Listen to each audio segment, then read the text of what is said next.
Good morning, everyone, and welcome to the Rebelle Rally Live presented by Toyota. Here we are in 2025. It's our 10-year anniversary, and boy, we're excited to be here. Each of these mornings is more beautiful than the next or than the previous.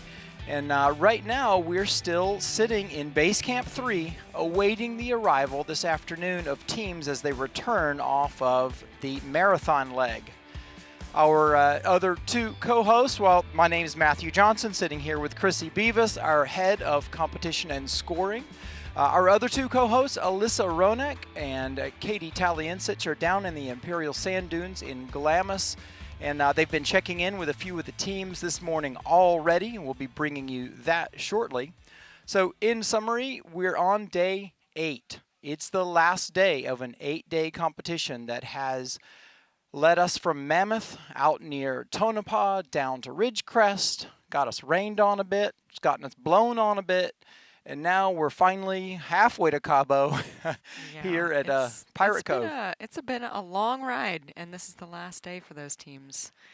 I wonder how they're feeling this morning. Yeah, I think they're going to be feeling great because they know this is the day that they get to kind of blow it off. You know, they are where they are in the points, in the rankings. Some of them still have some races and some competitions at hand. I don't know about that. It's a long day still. But for the 67 teams out there, largely they are like, okay, we're going to go nail these checkpoints the best we can in the sand. Some of them are probably sick of the sand. Some of them are going to be sick of the sand. To get out of there. But yesterday was a beautiful day. It was good weather down in the dunes, and waking up this morning and having the dunes be a little bit more damp and not so soft. I bet some of them are gonna really enjoy the sand this morning. And you know, to be honest, I really hope that they do, because then they have a long road book section all the way back up towards us here in Pirates Cove and up towards the north end there. We have I think we have a little more details about that. Oh, so yeah, what is the course for today? All right, we can see it's a long one. Most of the hard stuff happens down in the sand before they break north, but you'll see there's checkpoints on the way back here. That's right. Where it says transit there, they actually have an On Time Enduro. And so that is the first time in all 10 years that we have put an On Time Enduro on the last day of competition.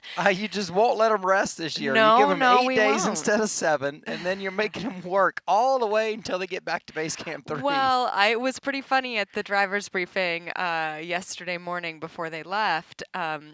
We got literally laughs from some of the teams. They were like, ha, ha, ha, you're joking, right? And then when Emily kept a straight face, they were like, oh, there's an on-time enduro on day 8. And then you can see in the northern part of the course there that we're going through those Turtle Mountains, and the X route goes to the west and the regular route goes to the east. But in between there, they have a couple of green checkpoints that are right off of the highway. So we did know that some of the teams are going to be running late out of the dunes, and some of the teams aren't going to have the time or, won't have managed their time well enough to really do a lot of the checkpoints in the afternoon. And so they can get those green checkpoints pretty easily just popping off the highway. But honestly, the dunes down in the bottom are so nice and smooth that by the end of the day, when they're up in those Turtle Mountains, there's some really rough and rocky terrain there and technical driving. That's great. We're going to have a look at it on Mapbox in a second. As you could see on that graphic, today is rated as a difficulty 5. We've got some competitions that are still in play. So that on-time REC probably worth 20 points, 25 That's 20 points. Yeah, we've got some teams that are less than 50 points apart. So one checkpoint in the dunes and then a good score on the REC could be changing their overall placement. Let's go ahead and look at the Mapbox flyover and see if Chrissie can narrate us through that as well. Yeah, so here we are starting out in the dunes. That's Osborne Overlook, and that's one of the most famous spots in the dunes where everyone who's just in a regular car can see from. They can. It's also super intimidating to drop into the desert from It Osborne, sure just for is, the and record. we really hope they do. So as you can see this line as it's crossing the desert, this is the route that Emily has intended for them to take. She really does want them to just kind of cross these dunes, and there are valleys in there where it's not some of those bigger dunes, and they can go around some of those bigger dunes today. But as you see, it's really just snaking through the dunes, and they're going to have to go in and out of the dunes. They were also given a special map today, and that map this morning, they are getting all of these first checkpoints. So all of these checkpoints you see through the dunes here, they are having to plot this morning. They did not get those last night. They got some of them last night, but not very many of them. These ones are all going to be heading and distance checkpoints from that Osborne Overlook or from another blue checkpoint. Then later on in the day, once they're done down there, they're going to start the REC, and so here they are, and they're leaving that section there and heading on a transit. So here they're on a road book, crossing a lot of desert, and then heading up to that REC. Where they are going to do that On Time Enduro. And after that, they're going to be going through the Turtle Mountains, which is some of that really rough section. You can kind of see they're going to be driving up washes. This is the X route that we're following here. They really do have quite a bit of terrain that they're going to have to do. That pole line road that looks nice and straight in some of those sections there is super whooped out. And so even though it looks nice and straight and flat, they actually have to really be careful with their driving on some of those straight roads today. And then finally, they're going to come into a green checkpoint up here. So back onto the highway, back onto another pole line road to grab that green. Again, another pole line road that is very, very bumpy. We're again still following that X route over here to the west side of the highway, and then about to hop into the desert again off of that road. And this is a really, really gorgeous area that they're really going to enjoy traveling through right here. Beautiful terrain, really beautiful scenery through here. And then they're going to snake back, and we're almost done. This is, as you can see, this is a long It just keeps day. going. It Look what just they've got to drive keeps through going. after all they've done already. That's right. And now they're snaking around this airport, which is just the north of us. And then they're going to loop back and come back in along the train tracks to Pirates Cove. Man, oh man. One of the things that sticks out to me is people often air up after leaving when they're ready to leave the dunes, they air up to like street pressures. But I'm seeing that like you might want to find a middle zone there to still have some grip. That's true. For anybody on the East Coast that wonders what whooped out means, that means all the fun has been had there already, and the only thing that remains is a wavelength and frequency of bumps that's severely limiting to your speed. They're just basically rolling waves in the dirt, and it's very annoying to drive through if you are not in a trophy truck. Right, yeah. If you don't have a massive suspension, if you're on a stock suspension, then it's not the funnest. Well, our co-host, Alyssa Roenigk and Katy Talyancich have been busy this morning. Let's jump down to see who they spoke to this morning already. Good morning from the final base camp of the 2025 Rebelle Rally. We are in the Imperial Sand Dunes of Glamis, California, and as you notice, I am speaking a little more quietly than usual because a lot of the teams are still sleeping. This was our final self-camp, our final marathon leg, and this is the final morning of the 10th anniversary Rebelle Rally. So as you see going on over my right shoulder, a lot of the teams that are awake, they're packing up, they're making breakfast, and they're planning a course for the day. Now, if you were watching the trackers and the scoring yesterday, especially that four-wheel drive category, the top of the leaderboard has really tightened up. So this competition is going to be won or lost in about the next 10 hours. So I was really excited, even though a lot of the teams are still sleeping. I couldn't sleep, so I had everyone get up with me and get out here so we could check out the teams and see what kind of strategy they have for this final day of competition. Wow, we can see a lot of anticipation down there. She's trying to be quiet so she doesn't wake up some teams that are trying to get in the super valuable last few minutes of sleep. I know that they did manage to chat with a couple of teams, and we're going to be bringing you that very shortly. We can see this beautiful sunrise here at Pirate Cove. We've got such a cool setup here awaiting for them. We're going to have a super fun afternoon. And if you don't already know, we've got like a 3-hour show coming to you 2:30 this afternoon. Chrissie, unfortunately, our competition and scoring director, will be very busy during the end of the day. I hope not too busy. Hope not. We do have all of yesterday's scores are worked out, and some of the viewers at home might have seen some of the scores jump around a little bit because we did have that missing blue checkpoint. They did. There was that. There's another thing we didn't cover last night on last night's show is that quite a few teams needed extraction in That's the sand right. yesterday. And Yeah. so some might have, what's the penalty for mechanics assistance and extraction? Yeah, so those are two different penalties. So a Okay. recovery assistance is a 10-point penalty, and mechanical assistance while you're on stage, even on that marathon overnight, is 20 points. So that's a 20-point penalty. So we only had one mechanical, but we had quite a few of those 10-point recovery assistance. The other thing about those is that they don't get the time back when they have to be recovered, or they have to have the mechanical assistance. So it's kind of a bit of a double penalty, and so you can see why it's only a 10-point penalty, the same as a wide miss, is because they also have lost a lot of time during the day, and so they're going to have to give up checkpoints when that happens. If you're looking at the scoring and you hover and click on the minus where a team has had a penalty, it will show you the list of different penalties That's that right. sum up to that. Yeah. So you can keep track of what's going on there. All right, well, I'm happy to bring up front here Andrea Bullard. If you've ever tried to figure out how to come to the Rebelle, or if you've ever competed at the Rebelle, you know Andrea Bullard very well. She is the one behind the scenes that's working 24/7 pretty much all year, fielding the questions for the road to the Rebelle, how to get here. And Andrea, I'd say it was pretty successful this year. We had 68 teams registered, right? Yeah, happy to be here. Thank you. Yeah. Big roster this year. Busy year, lots of work leading up to that, and it's great to see them all out here finally. Now, in your experience, how long does it take a team from when they call you the first time and you start to lay out, well, here are some of the things. So here I am. I live in a big city. I don't have a four-wheel drive car. I don't know how to drive in the dirt, but I want to do the Rebelle.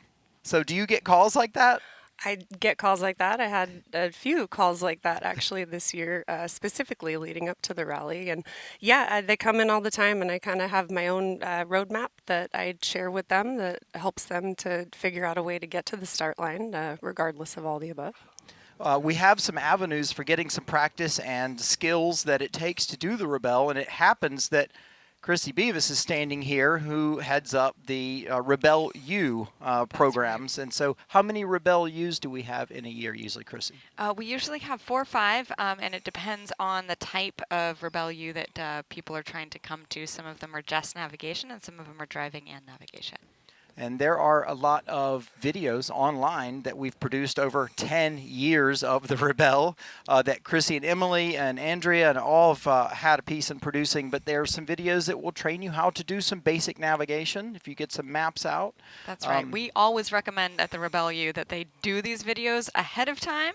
And when they come, then they've got more questions rather than a blank slate. So that's a blank stare. Often it's a blank stare for me when I'm trying to listen. I swear I need to learn how to navigate myself one day. You can watch those videos. I could. Yep, I could do that. We should make them watch the video. I want to. Let's be clear. All of the staff should watch the videos. Maybe we'll do a piece of me struggling all of the through live crew back there. the details. Yeah. Well, my first recommendation for anyone interested in coming to do the Rebelle, especially if they don't have the experience or vehicle, is just education. Step 1, read the rule book. When you're done, read it again. Watch our Dead Reckoning YouTube series, which I feel like gives a really good summary and encompasses everything that's involved with the rally. Idea. And, rewatching our live shows, and then, like Chrissie said, training. And upon registration, you actually get access to a lot more kind of specific videos that will help you prep before you come to Rebelle. Yeah, and we are always updating those videos as well. So once they've registered. So you're saying that once they've registered, that's when they get access to those special training videos that we have? Yes, so upon registration, you get access to something we call the competitor zone. And that's basically a back-end login that allows competitors to access tools, downloads, promotional items, variety of items that Awesome. help to. So when they have that, and when they have that access to that, do you feel like someone who, is from the big city and hasn't done anything like that before, once they've registered, they will be able to get access to all of those things and have everything that they need? Yes, in addition to so coming cool. to Rebelle U training. I always but, figured they mean, contacted we you offer ahead a of lot. time. So they can just register and then get basically taken care of.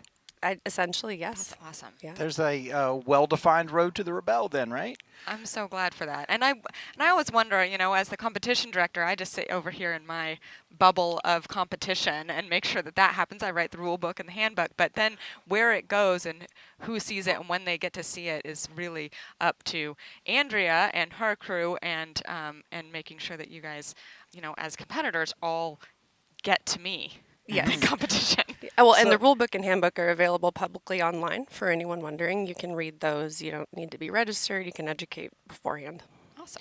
All right. Well, we're going to have more of that for you here on day 8 that's brought to you by Pennzoil. But right now, I'd love to jump down and see what Katy found and who Katy found to talk to this morning. I believe it's one of our rookie teams still in contention for Rookie Team of the Year. Good morning. It is what time is it? 5:31. It's 5:31 in the morning and I'm here with one of our rookie teams, Daisy and Jillian. Jillian is still in the tent plotting for the final day of the Rebelle Rally. But before we talk about today, tell us a little bit about how you did as rookies in the dunes yesterday. So yesterday was intense. Jillian is awesome. She had trained last year because she had intended to run last year. So she actually did a lot of training in the dunes. She was really comfortable. I've never, ever in my life been in the dunes. So we got out there and I was like, this is not strategic. I'm going to take a lot more time than you are. So we swapped roles and she drove yesterday. She lit up like a light bulb. She was so happy. She was having the greatest time. So ultimately yesterday was fantastic. I've heard a few teams have done that. When you come into terrain that you're not comfortable with and you swap, you can keep going. That's a great move. Yeah, it keeps And your pace. do you think she'll mind if I ask her how the plotting's going? Come on in. Hey, good morning. Good morning. How you doing? What is your strategy for the final day of the Rebelle Rally as a rookie? We're just trying to stay consistent. I mean, we've had a good few days getting checkpoints, and I think we're just trying to stay consistent. We're trying to manage our time wisely and just get as many points as we possibly can. And you're both doing really well at this hour of the morning. What time did you wake up? I got up at about 4:20. 4:30, yeah. Dang. Okay. So did we, and we're stoked to be here.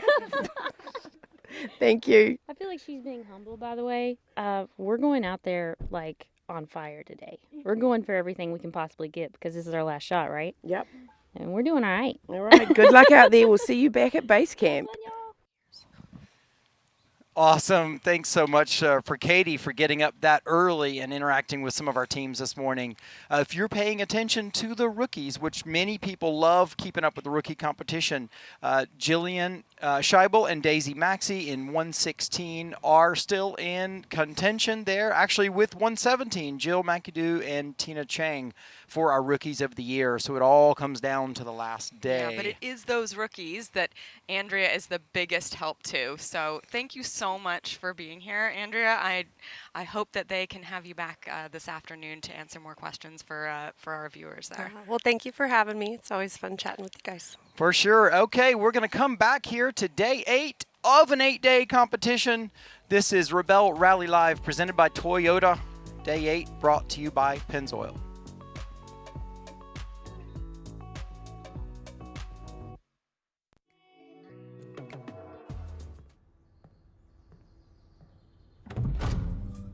This is what we do. We maintain and we obsess. It's hours in the garage and days slipping by. Trusting Pennzoil to protect what matters most. Taking care of the things we love. It sounds obvious, but when you do it right, you're protecting an engine for its lifetime. So look under the hood. You'll see what drives us. Engine protection for the lifetime of your vehicle. Pennzoil. Long may we drive. We all know Toyotas have a reputation of durability and reliability. So why would you try and perfect perfect?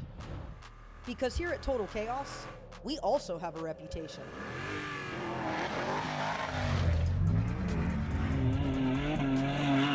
For 25 years, we've specialized in handcrafting the most durable, performance-based off-road suspension systems, making the best even better.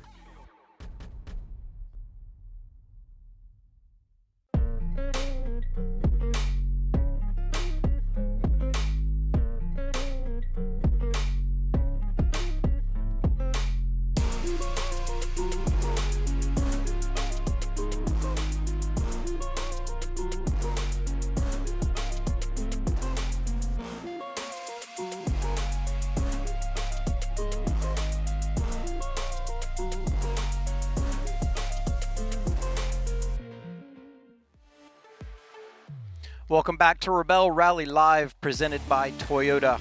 It's day 8, and day 8 is brought to you by Pennzoil. Pennzoil has a shared commitment to performance and endurance. They've been a gold partner of the Rebelle Rally since 2023, supporting one of the most challenging off-road navigation competitions in North America. We call it the Rebelle Rally. Beyond sponsorship, Pennzoil is deeply invested in the Rally Mechanics program, and that's not it. Pennzoil also supports Rebelle U, Chrissie. They sure do. They are one of our biggest sponsors in the Rebelle U, and we always say to the teams that are at Rebelle U and the teams that are here at the rally, they are not sponsoring the rally. They are sponsoring the teams, because we would have to charge a lot more if we didn't have their support. And not only that, but Pennzoil as a company walks the walk. The women in leadership programs and how they support their teams and their staff, and that Rebelle Rally Mechanics program is excellent. So they are a really great company, and we're super happy to have them. So thank you, Pennzoil, for bringing us day 8 of this competition here on our 10th anniversary. Let's talk leaderboard for a couple minutes this morning. This is, in some cases, might change a bit today, but look, if you look between Team 1 and first and second place, and we've got 1498 versus 1458, it's just 40 points. It's only 40 points. It's only 40 points. It's a small mechanical. It's getting stuck. It's many things. It's timing out due to, I don't know, maybe Nina drops her compass in the toilet again this morning and then can't get it this time. Who knows? Who and then knows? from second to third. Second to third, that's a fight for a second right there. Yeah, everything is to play for. And then if you work your way down, it's still just a 20-point gap and a 20-point gap, a 10-point gap. So That's right. we're still basically in the top 6. Things are in play all day, and you guys have made them work all the way back to base camp 3 here. These teams are going to be working. And then in X-Cross as well, these guys are still, we've still got that fight for second place here. It is tight there. So less than 10 points between second and third there. Obviously, Carrie, Lando and Schaefer up there at Team 200, they have really just done so excellent in their Super Force. Well, they won last year, and they knew did. last year they were competing this year. I mean, so they've had a year of preparation. Amazing. Yeah, yes. They've had that year to prep, and you can tell that that the other teams who have not had that chance to prep, they are still.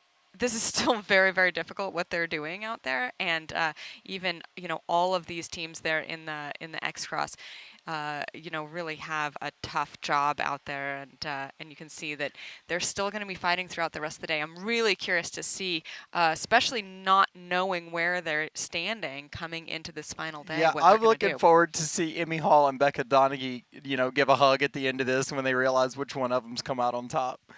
Well, great. We're going to toss back down to the Imperial Sand Dunes in Glamis and a piece from Katy this morning.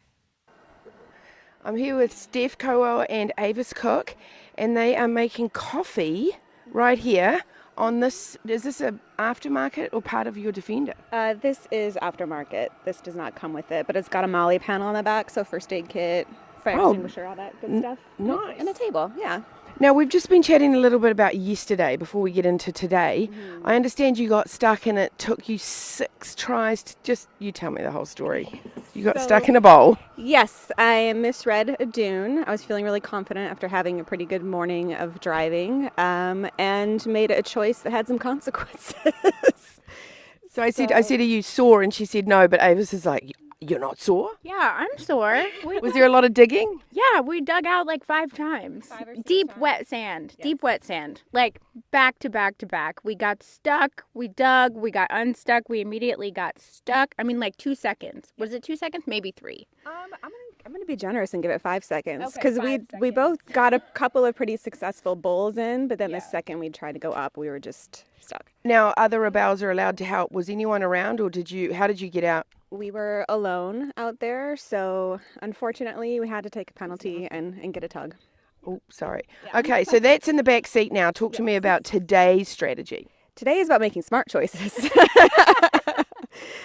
We just want to get to the finish line successfully as efficiently as we can, and I think that's the plan for the day. Yeah, we have a blown strut in the front, so we're avoiding X routes today and just trying to take the smoothest path possible. Well, after this interview, we are getting on the highway and we are racing back to base camp, and we will see you at the finish line. Thank you so much, and good luck out there. Thank you. It's those comforts that make the difference. Being able to wake up, make yourself some coffee. You can feel a little bit organized, that you have nice tools for making coffee, and you can just focus on that for a moment. It makes a big, big difference. But then later on in the day, if you heard about that blown strut that they have, and I was talking about those whoops and those rough roads, even on the regular route. And they've been nursing that blown strut for like 3 days. Have they? It's the top hat. Oh. And so I believe it's kind of continuing to poke through there. But if they, get a full droop kind of situation, I think it's going to stay together, honestly, if it hasn't flown to pieces yet. I hope so. It's just probably really loud and annoying in there. We do not want anyone to have mechanicals today. The mechanics don't want anyone to have mechanicals, but also we just want everyone to come back to the final base camp in one piece. It seems like each year our mechanics have performed some heroics. Several years ago, it was an entirely bent axle housing in a Jeep that they were cutting and welding and putting back together to get to spin clear enough to make it to the end. Last year, it was a complete engine change in an older Toyota truck. Right at the beginning. Yeah, right. And it usually happens the first couple days. Between day 0 and day 1, that one happened. And this year, chasing around a transmission for car 141, Rochelle Bovey and Melissa Vanderwilt. It's been fun. But the mechanics, they do their miracles early on and hopefully don't have to stay up all night and drive all over the country to get parts. Guys. So let's do a quick hit here on social. At Rebelle Rally is where you find us. We love to hear your questions and interactions. This afternoon, like I mentioned, we're going to have a 2-hour, or is it 3-hour show? We're going to be around a bunch as the teams are coming back into camp. We'll have lots of time to interact with you on the socials. So find us on Facebook. That's our primary outlet. Facebook.com/Rebelle Rally. Also, you can find us on our YouTube channel. But so, Chrissie, before we crown new winners here on the 10th anniversary of the Rebelle, why don't we have a look at some of the past winners here in 4x4?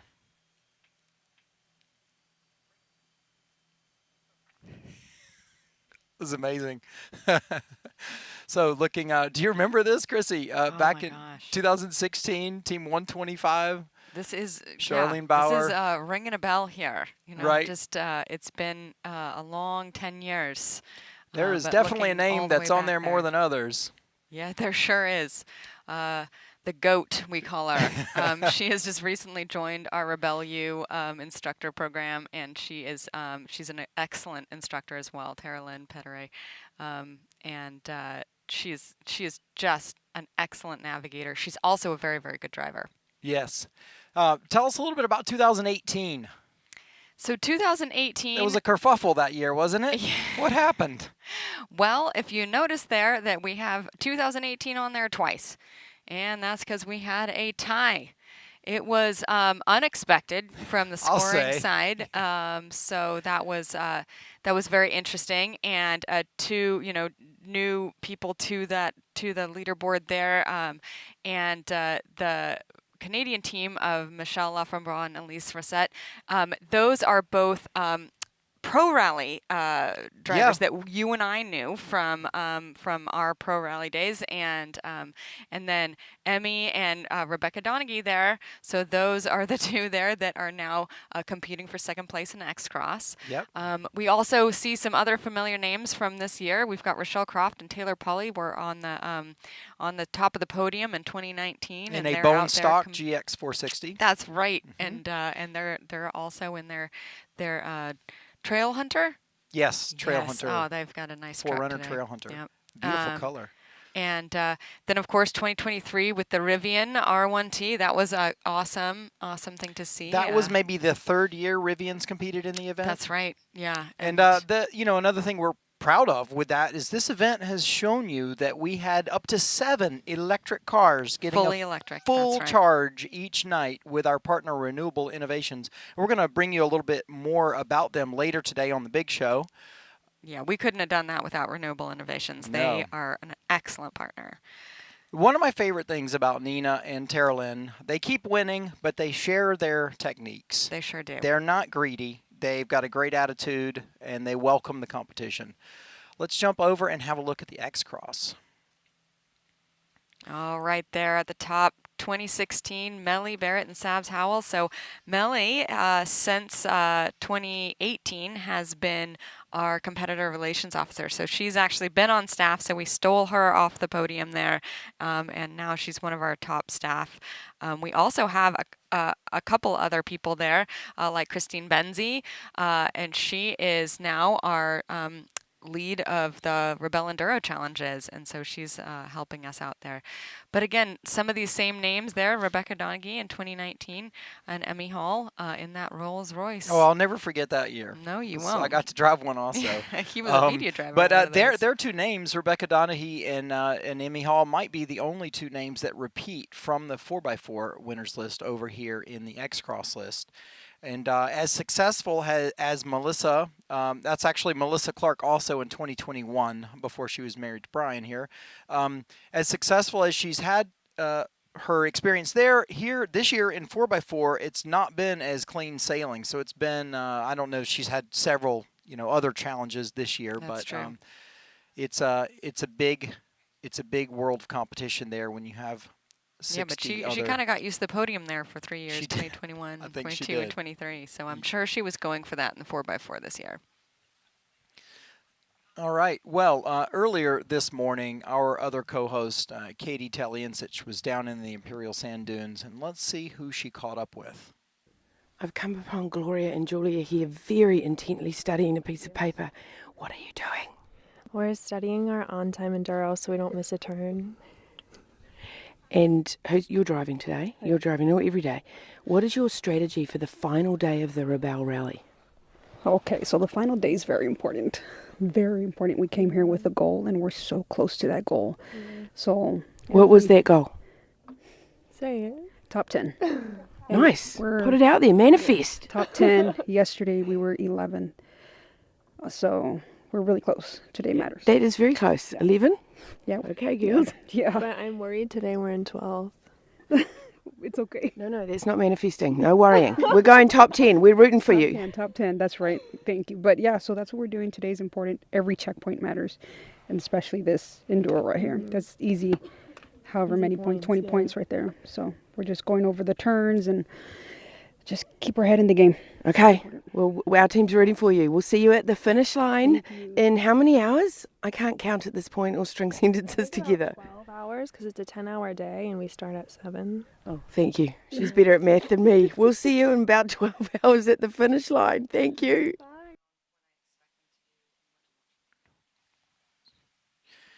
So I'm just having a look there for Gloria and Julia. They are about 11 points out of the top 10 right now. That's totally doable. That is. And I'll tell you, so they were talking about studying for the REC, for the timed REC. They're going to need it. The Enduro. When Alyssa and I did an REC earlier, the week, right? You know, you made some fun of us for that. But one of the most difficult things was knowing what the tulip was going to look like before I was going to get there. She was so busy working on our timing and our distance and everything that, you know, I just didn't have that tulip in front of me, and I hadn't studied it much beforehand. Right, and she hadn't prepped on what she was going to say about that little drawing. So it's this little drawing, and the navigator has to tell you, as the driver, what to do. You know, and that can be difficult. It's not written out. Yeah, it's totally not. And 50 kilometers or some of the speeds you're doing in the enduro is not that fast. But when it's narrow and bumpy and you can't see over the crest and you come over the crest and you must choose, I swear I never saw the right-hand corner that we missed that got us off. So if for any of you that missed it, Alyssa and I did an enduro. We did fairly well for 3 of the checkpoints, but the 4th one we were just off course entirely and arrived at a highway and unexpectedly. And I was pretty disappointed because I wanted us to do better. But I didn't even see the corner we missed. Huh? You did well for the first 3. Yeah. Okay. And I kind of want to tell the viewers at home the little secret about today's enduro, since none of the teams can see this. Ooh, let's get the goods. All right. So most of the time we have our timing controls at a waypoint. And so in the road book, there's waypoints. And so they know that, okay, as long as I make it to each of these waypoints on time, I will be all right. And let's talk about time just a little bit. I don't want to get too deep into this, but typically if you don't know how many tight corners are coming ahead, you'll run a little fast, right? So you'll run a little bit ahead, and then you can always breathe back once you know that you're close to that tulip. That's right. Go ahead. And so they can slow down and get to that waypoint right on time. But today, 3 out of our 4 timing controls are hidden. They are not. Do they even see the blue board when they go by? They see the blue board, yeah. But that's not fair if you don't see the blue board, if you just don't know. Yeah. But they get to know where those timing controls are with the blue board, but they don't know where they are ahead of time. So they have to stay on time. So we're really, really testing those teams and seeing how on time are they throughout the whole time. And then we're also testing the navigator about, do they know what to do when they see a time and control board, which is they should write down the time and the mileage of when they were there. That way, when they come back, they can actually do the calculation for themselves and figure out, did I nail it or not? That also gives them some artillery to come and fight the case with you if they feel like they weren't scored properly. Of course. Having those own details of their performance. Well, let's jump over and have a look at the tracker and see how teams are making it out of the Imperial Sand Dunes this morning. All right, so you can still see it's quite early today, and this is that overlook here. So we've got a lot of teams piled up in the big parking lot there. That's at Osborne Overlook. I'll bet you a fair number of those teams are watching other teams drop in just to gain confidence. Well, we can see that no one's dropped in yet here. I can't tell you enough. If you go here, tracks. you are on top of huge dunes, and it is very intimidating to drop down off Osborne. It really is. So, you know, here's our leader, 129 over here. They did not drop in. Wow. Okay. Yeah, so they chose not to drop in there, and they have probably taken a heading and a distance from Osborne there, and decided to come in here, which I know this is a much lower area, but as you can see, this is doable. The idea was that they could drop in straight over here to checkpoint 2X, and that's what we kind of had hoped that they would do, is just come straight across. But they have made a different choice here. Even the X-Cross vehicles. Yes. Even the X-Cross. Even the X-Cross vehicles. Yep. They can cross this valley. You can kind of see it's much, much lower down here in the valley, and they can cross it. So we'll see what these other teams do. I would bet now that if the leader here does not drop in, that no one else is going to. So we're going to see if anyone else is kind of watching them kind of come out across the desert here. This view up here is very good coming across the desert. We also see that they are piled up here for a good reason. They are receiving their checkpoints for the day right here. And so they are having to do a lot of plotting right here. All right. So sounds Little like bit I'm needed with little bit of background information going on here, but Chrissie is going to, she's been called. She needs to check in with our dispatch. We've got any manner of things could be requiring her attention here. So, in fact, we're kind of near maybe the end of what we're going to be able to have this morning. So I think we'll maybe take this moment to go ahead and thank you, Chrissie Beavis, our head of competition and scoring.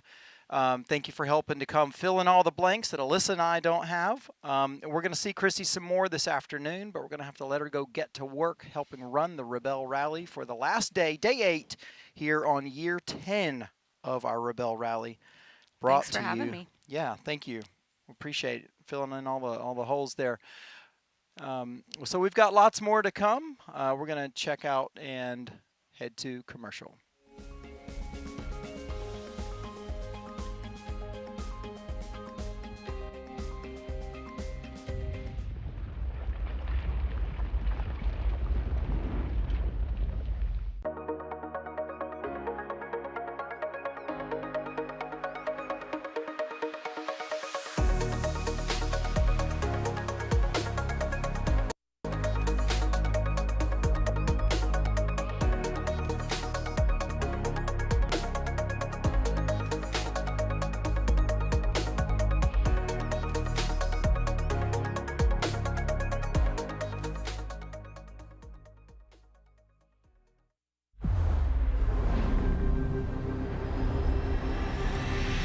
There is a whole country out there ready to be explored. And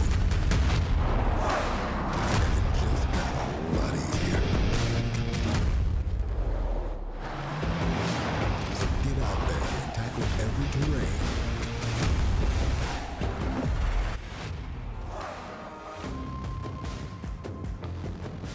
And choose the new Scorpion XDM.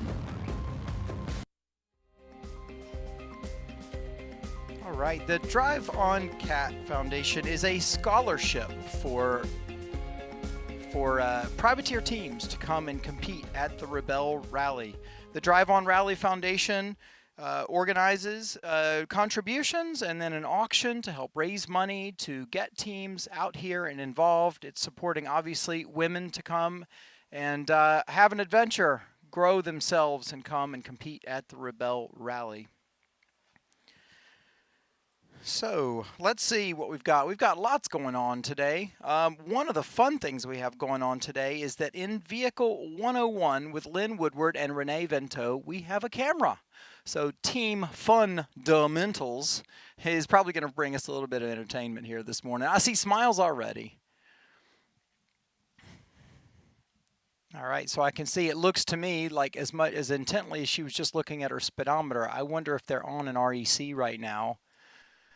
I'm wondering if this is right now, actually with them on the pavement there. I need to get a little confirmation for that because I expected them to be in the sand this morning. Okay, this is transit. They're transiting to the dunes. So you can see some of the dunes on the right side of the road there and the left side of the road. If you go through Glamis, you actually end up splitting the Imperial Sand Dunes. The north side is not open to vehicle traffic, but the south side is plenty big to hold all the vehicles and adventurers that are going and trying their best there. Most of the traffic you see in the sand dunes are side-by-sides, motorcycles, quads, and dune buggies and such. You get special recognition and respect when you show up down in the middle of the dunes in a vehicle that also has a license tag on it that can drive down the road.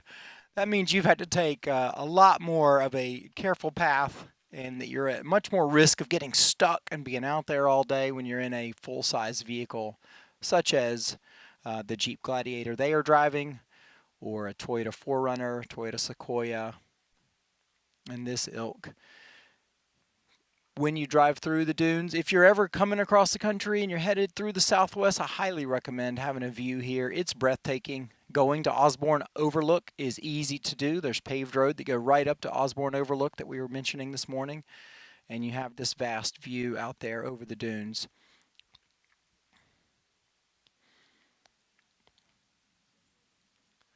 So we're going to be here at Base Camp 3, bringing you a long show this afternoon.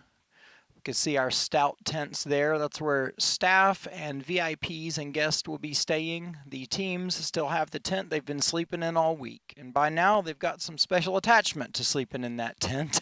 It's part of the adventure. Even if it's blowing or raining, they're sleeping in the tents they brought with them. We're going to go ahead and look at the schedule here.